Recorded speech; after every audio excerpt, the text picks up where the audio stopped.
tone or mood and theme. So what are some ideas you have about these two literary topics? Anybody? I already have my answer about Yeah. that. Tone and mood is like the feeling projected from a work. Feeling. Okay. What else about tone and mood or What are theme? either of these? I think theme is like the overall like what's out, like main point, I think. Keep coming. Tone and mood is like a universal affect. Kate, Can you explain more about that part? I'm sorry. sorry, go ahead. For instance, if you read like one of Shakespeare's saddest monologues or something like that, To Be or Not to Be, that has a universal effect of generating the affect of unhappiness. Okay, so it's the general overall feeling, or same thing, general overall emotion that you would get. Okay. Yeah. And Kate, what were you going to say? It could be the underlying message, Okay. like something that's not evident to you. and Right. You have to like figure out. It could be like a lesson or like a moral that it might be teaching too. And then are these, who allows you to form these feelings and the overall, who's doing this? The author. Right, so these are the author's feelings, the author's emotions, right? And what the author wants you to take. So for theme, you might be able to say, overall, the author wants me to believe this, right? And that's one way you could get a theme or mood. And then what are some things, if you were reading a story, what would you look for to be able to identify tone and mood or theme? Audrey. Well, I think tone or mood, sometimes you can pick out certain like key words in the story. Okay. You can kind of find those, like if it's like a sarcastic tone or like really informal tone, you might see like slang words or something. Is there anything we could look at for theme also? Have any? Well, I was gonna say something to do. Okay, go ahead. You can also find it in like when he says, or he or she, that's like the scene. Because Yeah, so like description of the setting and scene. For theme, you could look at anything that is repeated, any repetition at all. Sometimes we see like repetitive symbols and everything that might have a meaning that ties into the overall meaning of the story.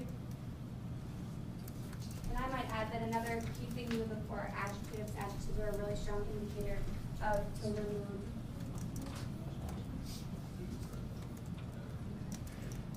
So we handed you a piece of paper, and this is a story on it.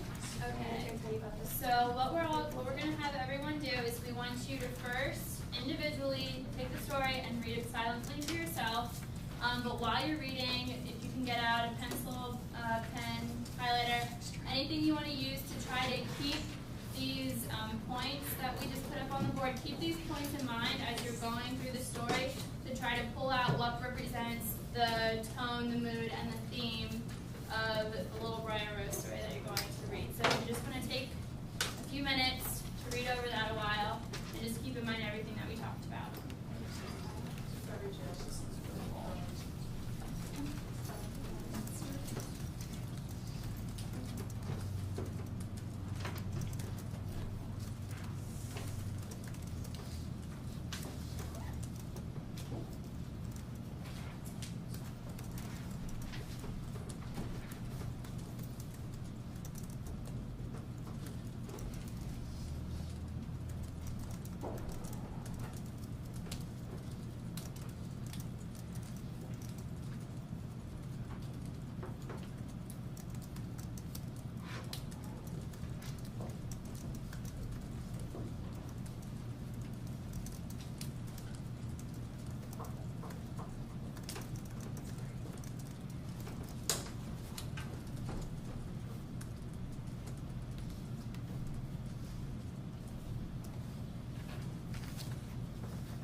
And we did Long Live by T Swift because obviously it's that breaking down walls.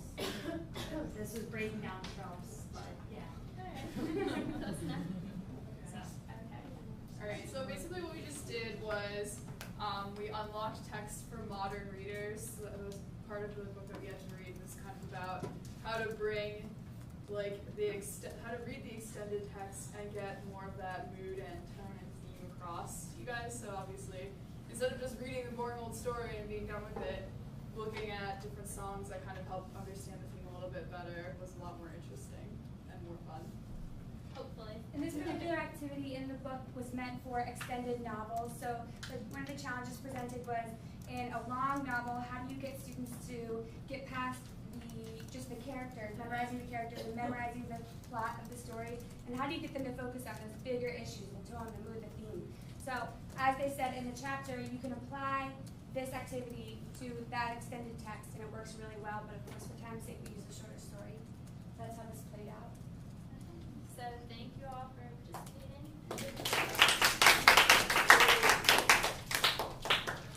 Okay, so we're gonna take like 7 minutes to do feedback for that group. Again, make sure that the people's names are on it so that when you put it in the Dropbox, Nicole and I can figure out to whom to direct it, right? She sent the email.